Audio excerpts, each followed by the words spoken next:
오늘 성경 말씀 열왕기상 9장 9절에서 12절까지 말씀입니다.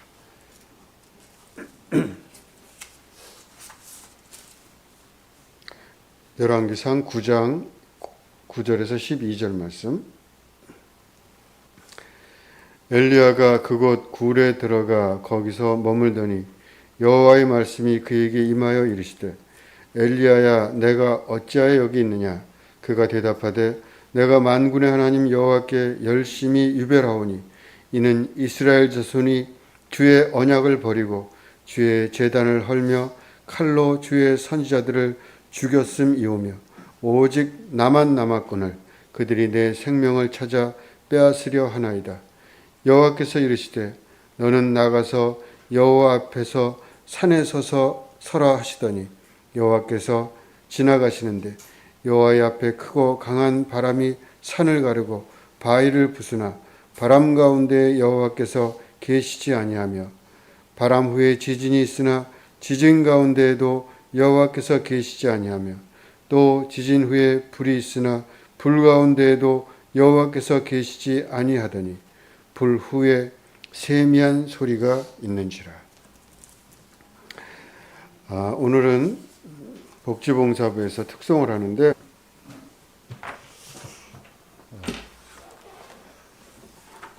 감사합니다. 우리 또 지난주에 최 목사님이 감사합니다 인사에 대해서 말씀을 하시고 나서 또 제가 하니까 괜히 좀 이상합니다. 오늘 늘 감사한 일이지만 특별히 이 설교전이 특송이지 않습니까? 특송. 이번 시간이 특별한 신앙송 시간이어서 정말 특송이었던 것 같아서 너무 감사합니다. 오늘 또 장로님 그 신앙송 참 감사했는데 늘 그러시지만 예배 전 이제 기도 시간에도 장로님 기도하시면서 이런저런 예배 전반적인 것들에서 기도하시면서 또 말씀에 대해서 함께 기도해 주셔서 더 감사하고 더 귀한 시간이었던 것 같습니다. 우리 잠깐 기도하고 말씀 시작하겠습니다. 하나님 감사합니다. 귀한 예배 하나님 앞에 드리게 하시고 또 부족한 사람이 단위에 세워 주의 말씀 전하게 하심을 감사합니다. 부족한 사람 그 모습은 감추시고 우리를 향한 하나님의 뜻만이 이 시간에 온전히 전해지는 귀한 시간 되도록 인도하여 주옵소서. 감사합니다. 예수님의 이름으로 기도하였습니다. 아멘.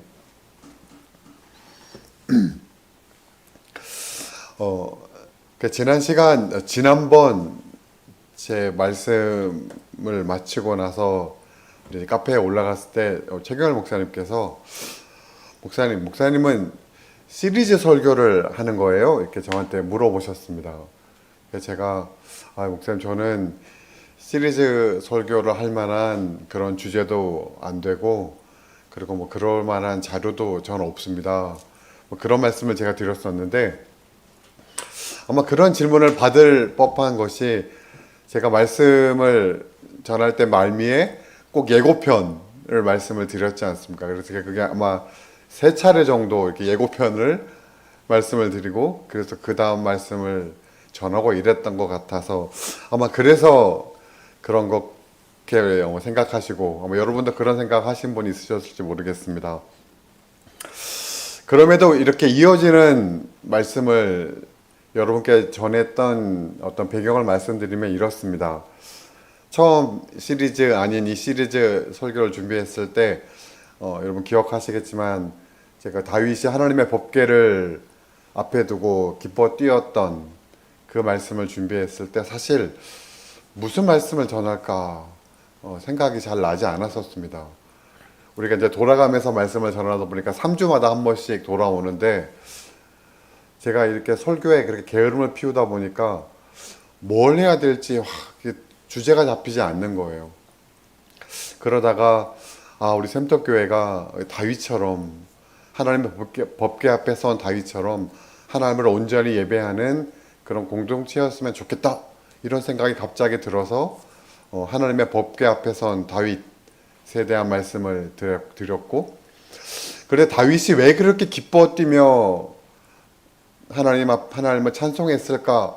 그러다 보니까 다윗에게는 베레스 우사의 어떤 절망, 하나님이 막아서는 것과 같은 낙심의 순간이 있었기 때문에 그가 하나님의 법궤 앞에서 그렇게 기뻐 뛰며 찬송할 수 있었을 것이다 라고 해서 두 번째 베레스 우사에 대한 말씀을 여러분께 말씀을 드렸고, 그리고 이제 그 말씀을 들다 보니까 다윗이 하나님의 손이 아닌, 하나님의 주권, 하나님의 능력이 아닌 하나님을 바라봤기 때문에 다윗이 믿음을 지킬 수 있었다. 그러다 보니까 그러면 하나님의 손이 아닌 하나님을 바라보는 것은 무엇인가에 대해서 말씀을 좀 함께 나눌 필요가 있겠다. 그래서 오늘 말씀, 하나님의 손이 아닌 하나님이라는 제목으로 말씀을 나누게 됐습니다. 더 이상의, 제가 미리 예고편을 드리는데 더 이상의 시리즈는 없습니다. 오늘이 마지막입니다. 네. 아무쪼록 이제 권면드리는 것은 오늘 우리가 열왕기상 19장 말씀을 살폈는데, 혹시 마음에 동함이 있으시면 뭐 다 아시는 말씀이시겠지만 열왕기상 17장부터 19장까지 말씀을 한번 정독해 보시면 좋을 것 같습니다. 왜냐하면 제가 오늘 19장 9절 12절 말씀을 읽었지만 함께 나눌 이야기들은 17장부터 19장까지의 말씀을 이렇게 전체적으로 훑어가면서 말씀을 드릴 것이기 때문에 그렇습니다. 자, 이제 오늘 이야기로 들어가서 오늘 말씀의 주인공은 우리가 너무 잘 아는 선지자 엘리야입니다. 엘리야는 이스라엘의 대표적인 선지자였습니다. 여러분 복음서에 예수님의 변화산 사건을 보면 예수님이 변화산 사건이 있을 때 한편에는 모세, 한편에는 엘리야가 있었지 않습니까? 율법의 상징인 모세와 선지자의 상징인 엘리야가 예수님 변화산 사건의 양편에 있었다라고 하는 이때 등장했었던 그 엘리야가 오늘 말씀의 주인공입니다. 이 엘리야는 북아방 시대의 대표적인 활동했던 선지자입니다. 그리고 선지자의 대표인 엘리야와 상반되게 이 북이스라엘 왕 아합 왕은 이스라엘의 악한 왕의 대표적인 인물이었습니다. 이 아합 왕은 왕비 이세벨과 함께 북이스라엘을 우상 숭배의 나라로 만들었습니다. 시돈의 공주였던 이세벨은 그 나라 신상인 바알과 아세라 신상을 이스라엘에 들여와서 그 신들을 위한 신당을 이스라엘의 산 곳곳에 세웠고, 그래서 이스라엘은 우상 숭배의 땅이 되었다라고 하는 것이 성경에 기록하는 역사적인 기록입니다. 뿐만 아니라 이세벨은 북이스라엘 곳곳에 있는 하나님의 선지자들을 보는 족족 잡아 죽였습니다. 그 결과 북이스라엘의 모든 선지자들은 다 숨어 있었고, 오늘 이 주인공, 말씀의 주인공 엘리야도 그릿 시냇가에 숨어 있었습니다. 그런 그에게 하나님께서 아합 왕 앞에 서라고 말씀하시죠.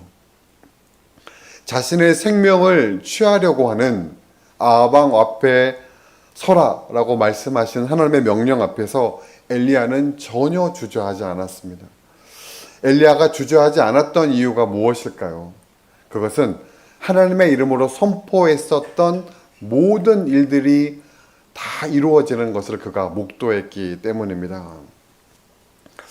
아합 왕과 이세벨의 그 악행은 이스라엘의 3년 동안의 가뭄이 있게 했습니다.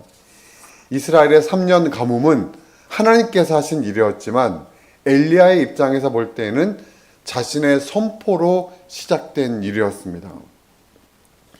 3년의 가뭄 기간 동안 사르밧 과부의 양식이 떨어지지 않게 하셨던 것, 그리고 사르밧 과부의 아들이 죽었을 때 그 생명을 소생케 했던 일, 그걸 통해서 엘리야는 역사의 주관자는 하나님이심을 그의 마음 가운데 확신하고 있었을 겁니다.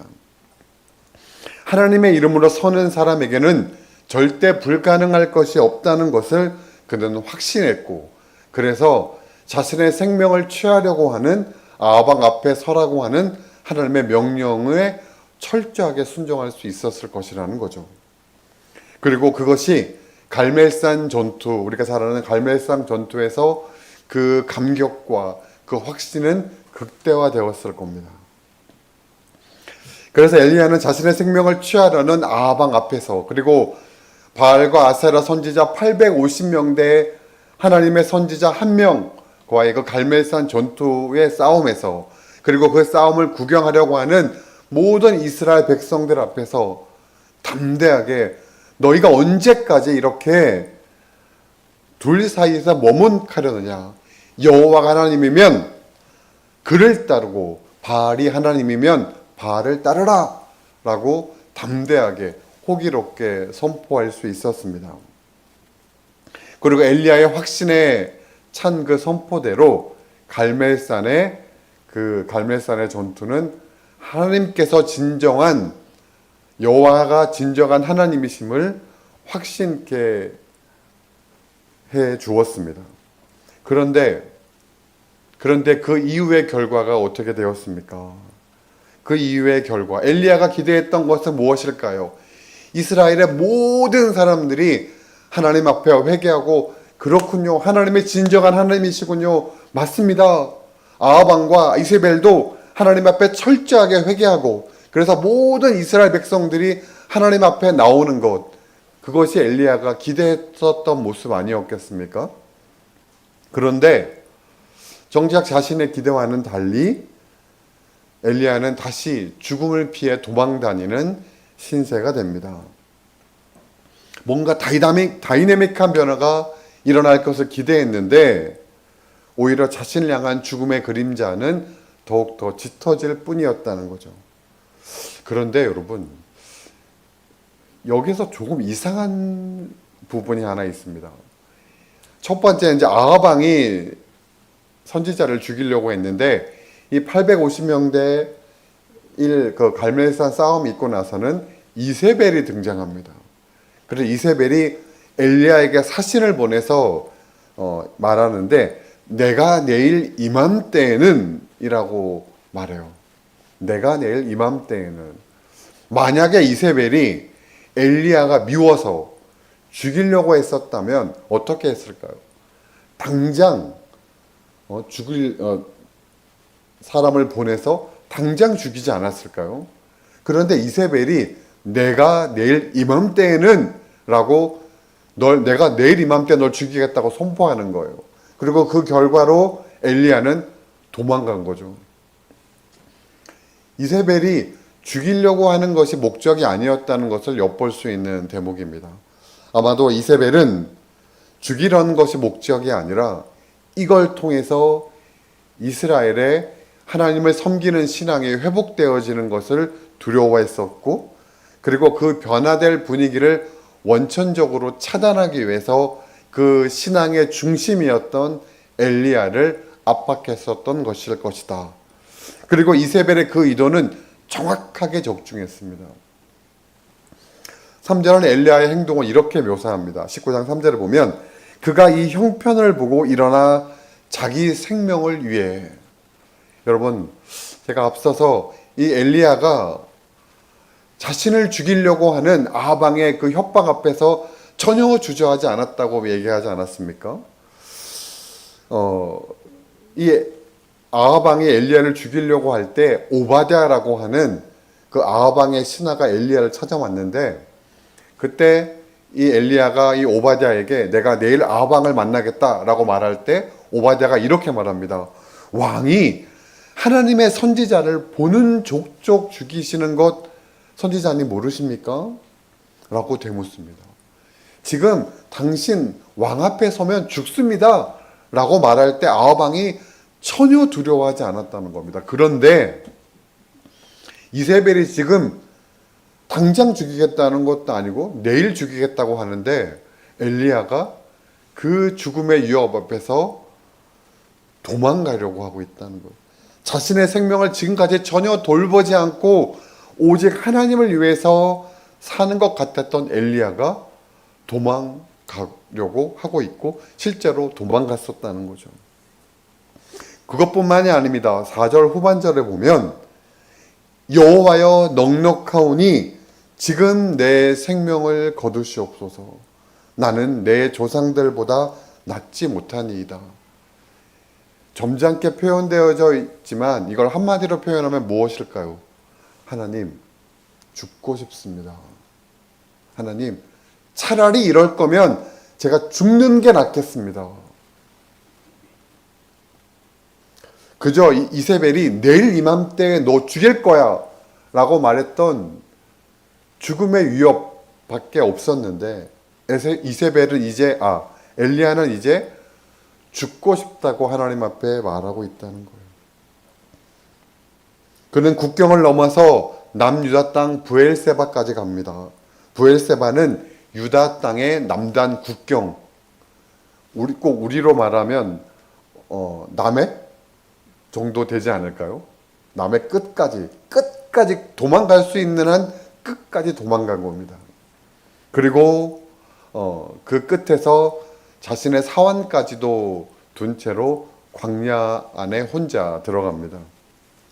여러분, 광야는 어떤 곳입니까? 광야는 하나님을 만나는 곳입니다. 광야는 연단의 장소입니다. 그런데 엘리야에게 광야는 어떤 곳입니까? 엘리야에게 광야는 죽음의 장소였습니다. 근데 참 성경을 보면 참 놀랍죠.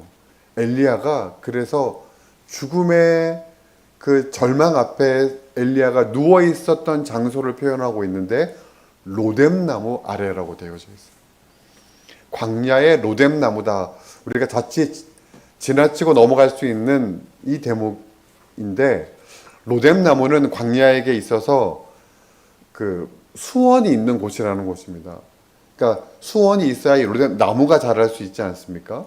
그래서 광야의 로뎀나무라고 하는 것은 절망 가운데 희망을 상징하는 곳이 광야의 로뎀나무입니다. 그런데 절망 속의 희망의 장소인 로뎀나무에서 엘리야는 여전히 죽음을 말하고 있다는 거죠.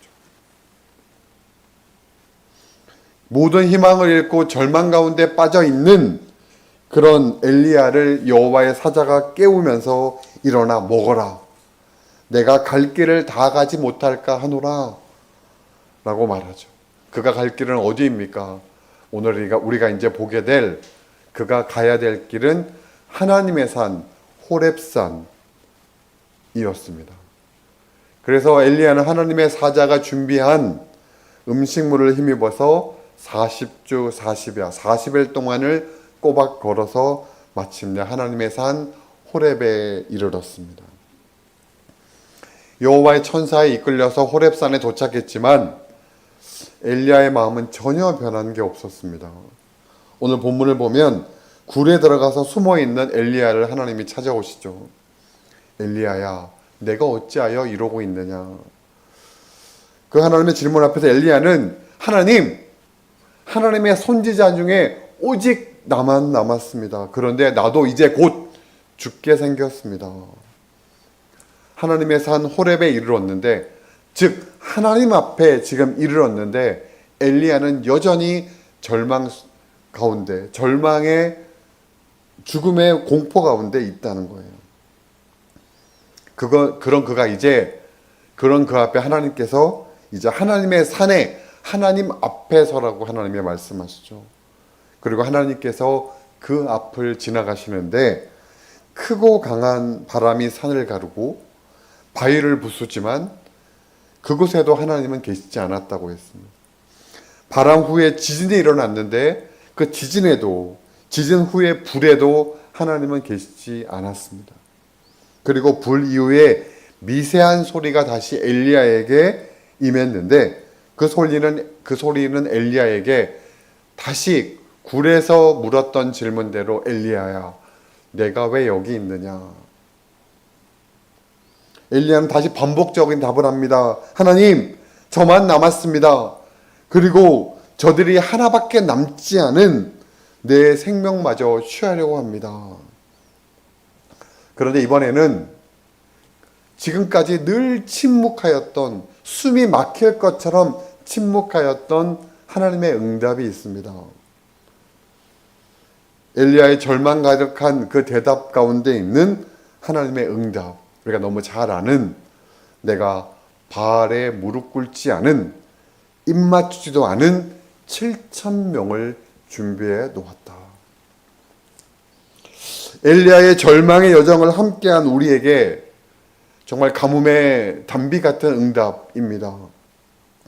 이스라엘의 회복을 위해서 이스라엘의 회복을 바라시는 하나님의 뜻을 쫓아서 열심히 달려왔는데, 갈멜산의 기적 이후에 전혀 변하지 않는 상황 속에서도, 그래서 죽음의 절망 속에서 달려왔는데, 차라리 죽었으면 좋겠다고 하는 그 마음을 꾹꾹 눌러 담고 달려왔는데, 내가 7,000명을 준비해 두었다고 말씀하시니 이 얼마나 감격스러운 것인가 라고 우리의 생각이 결론 내려졌다면, 만약에 그렇다면 우리도 하나님이 아닌 하나님의 손을 보고 있었던 것입니다.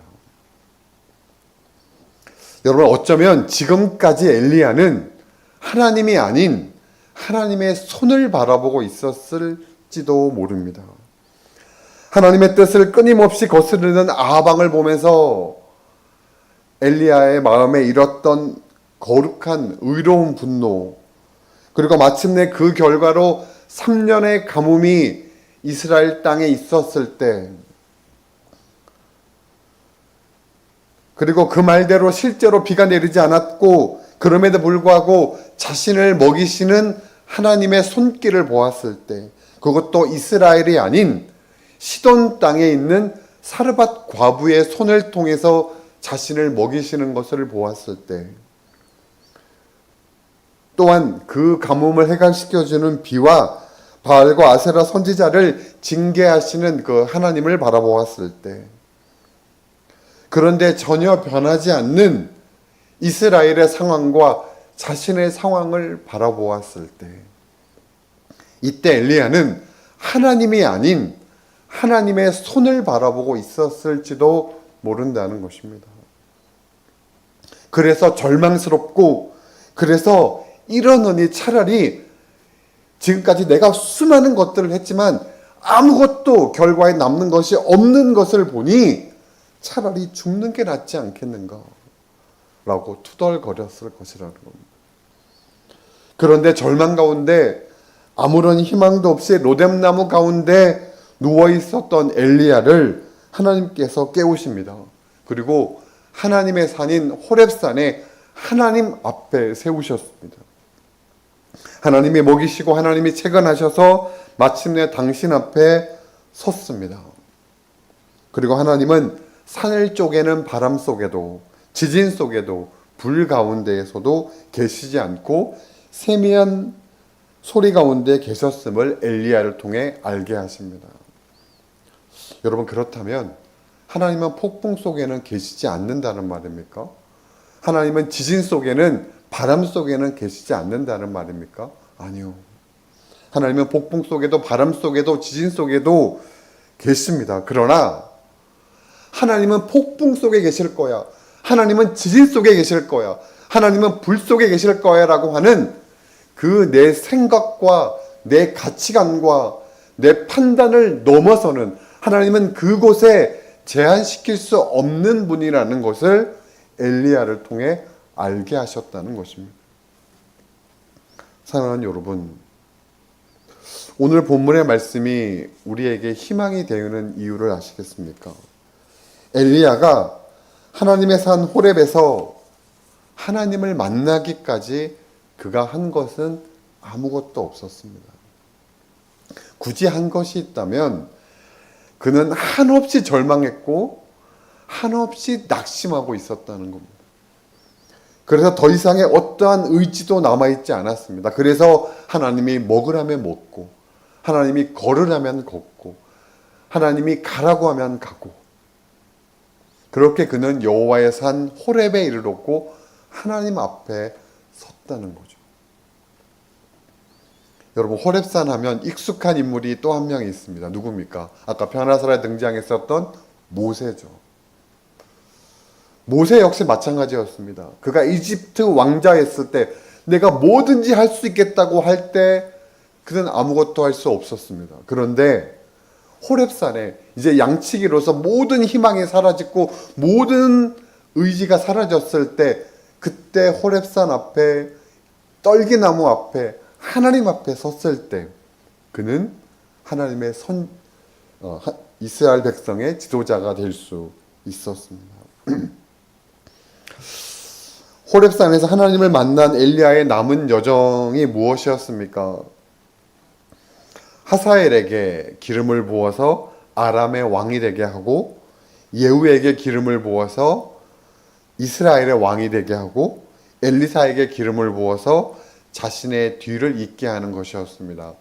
여러분 긴데 이것을 한마디로 말하면 무엇인지 아시겠습니까? 엘리야가 호렙산에 하나님을 만난 다음에 엘리야에게 남은 여정은 은퇴였습니다.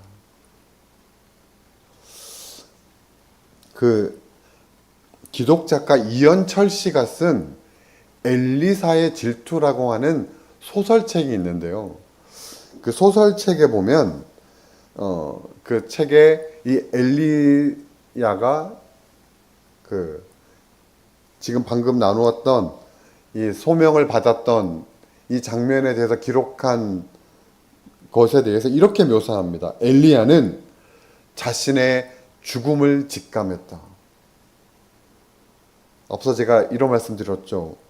하나님이 남기신 7천이 엘리야의 고난의 여정에 함께한 우리에게 감격스럽게 느껴졌다면 우리가 하나님의 손을 보고 달려온 것이다. 왜냐하면요. 하나님께서 엘리야에게 말씀하신 것은 너 지금까지 이렇게 고통스럽게 살아왔으니 이제 내가 네 인생을 풍요롭게 풍족하게 만들어 줄게. 이런 것이 하나님께서 엘리야에게 말씀하신 것이 아니었다는 거예요. 여러분 남은 자 7천은 그동안에 마음고생했었던 엘리야를 위한 것이 아니었습니다. 이스라엘을 위한 하나님께서 이스라엘을 위해서 준비한 7천이었다는 거예요. 엘리야를 위해서가 아니라 엘리야 너 지금까지 외로웠지? 내가 널 위해 7천을 준비했어. 이런 것이 아니었다는 거죠. 그런데 엘리야가 그 이후로 하나님의 손이 아닌 하나님을 온전히 바라보게 되었을 때 그 7천은 하나님과 함께하는 자신을 위해 준비한 것임을 그는 온전히 깨닫게 되었습니다. 왜? 그는 이제 하나님 손이 아닌 하나님을 바라보고 하나님의 손이 아닌 하나님과 함께하기 때문입니다. 이후 그는 엘리야는 마지막으로 하나님께서 그에게 맡기신 사명을 온전히 감당했습니다. 그 결과 자신을 죽이려고 현안이 되었던 아합 왕과 이세벨이 죽임을 당한 이후까지도 자신의 목숨을 온전히 보존할 수 있었고 열왕기하 2장에서 보면 불병거와 회오리 바람을 타고 하늘로 올라가게 되었습니다. 죽음을 보지 않고 죽음을 보지 않고 하나님 앞에 서게 되었다는 구절이죠. 여러분 근데 성경에 죽음을 보지 않는 사람들의 공통적인 특징이 무엇인지 아십니까? 죽음을 보지 않았다고 표현한 성경에 기록한 인물들의 공통적인 특징은 하나님과 동행하였다는 겁니다. 하나님과 동행한 사람은 죽음을 보지 않았다. 이것은 매우 중요한 기술입니다. 여러분 예전에 제가 창세기 3장의 선악과 사건 말씀을 드리면서 선악과를 먹으면 죽는다라고 하는 하나님의 선언과 그리고 죄의 삭은 사망이다라고 하는 로마서 말씀을 여러분께 말씀드리면서 죽음에 대해서 말씀드렸던 적이 있는데 혹시 기억에 나시는지 모르겠습니다. 죽음은 하나님과의 단절입니다. 따라서 하나님하고 동행한 사람이 죽음을 보지 않았다고 하는 것은 단순한 육신의 죽음을 떠나서 하나님과의 단절을 경험하지 않았다는 것을 의미합니다. 하나님의 손이 아닌 하나님을 바라본 엘리야. 그는 더 이상 절망으로 하나님과 단절을 경험하지 않았다는 겁니다. 그는 하나님과 그 이후로 늘 동행하였다는 겁니다. 이제 마지막 한 가지 작업만 남아 있습니다. 엘리야가 하나님과 동행하기 위해서 한 일은 무엇이었습니까? 엘리야가 하나님과 동행하기 위해서 한 일은 아무것도 없었습니다. 엘리야가 하나님과 동행하였던 것이 아니라 하나님께서 엘리야와 동행하셨습니다. 엘리야는 때로는 감격에 벅차 있었고 때로는 의분에 가득 차 있기도 했고 자신의 기대와는 흘러가지 않는 상황 속에서 철저하게 낙심하고 철저하게 절망했고 철저하게 우울해했습니다. 그런데 그 엘리야의 모든 인생 가운데에서 하나님께서 함께 하셨고 그래서 그 엘리야를 하나님 앞으로 이끄셨습니다. 누가요? 하나님 당신께서 스스로 말합니다. 그래서 지금 우리도 하나님 앞에 서 있는 것입니다. 그 하나님은 우리 삶의 모든 순간 우리와 함께 하십니다. 그 하나님을 순간순간 인식하며 살아가는 것. 하나님께서 하신 그 흔적이 아니라 하나님이 하신 그 하나님을 바라보고 살아가는 것. 그 순간순간 그 하나님을 인식하며 살아가는 것. 그것이 우리 목사님 늘 말씀하시는 일상의 영성을 살아가는 삶이 아닐까 싶습니다. 사랑하는 여러분, 불안해하지 마십시오. 절망 가운데 있지 마십시오. 아니요. 말을 바꾸겠습니다. 불안한 상황 가운데 있을 때에도, 절망의 상황 가운데 있을 때에도, 오늘 엘리야처럼 이럴 거면 차라리 죽는 게 낫지 않겠는가라고 고백할 수밖에 없는 우울한 상황 가운데 있을 때에도 잊지 마십시오. 그 하나님은 그 가운데 나와 함께 하신다는 것을 말합니다. 그 하나님을 바라봅시다. 엘리야가 마침내 하나님을 만나서 하나님으로 인한 감격과 은혜와 기쁨이 넘쳤었던 그 감격, 그 성경의 감격, 그리고 하나님과 늘 동행하였던 그 은혜가 저와 여러분 가운데 늘 가득하시길 주님의 이름으로 간절히 축원합니다. 오늘 말씀 기억하면서 잠시 묵상하며 기도하겠습니다.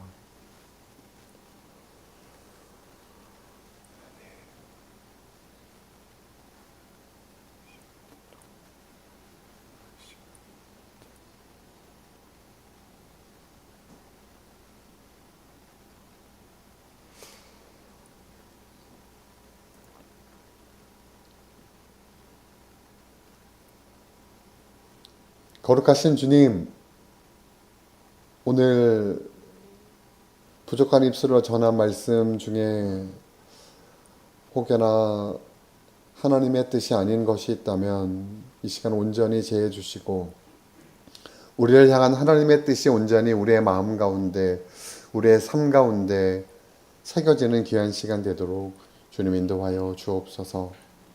우리가 어떠한 상황 가운데 있든지 내가 널 버리지 아니하고 내가 널 떠나지 않겠다고 약속하신 하나님의 그 언약의 말씀을 기억하면서 그 하나님의 삶의 순간순간 인식하면서 그렇게 하나님과 늘 동행하며 죽음과 같은 하나님과의 단절을 한순간도 경험하지 않고 살아갈 수 있는 그런 기대함이 우리 가운데 있도록 또 그렇게 살아가도록 주님 인도하여 주옵소서.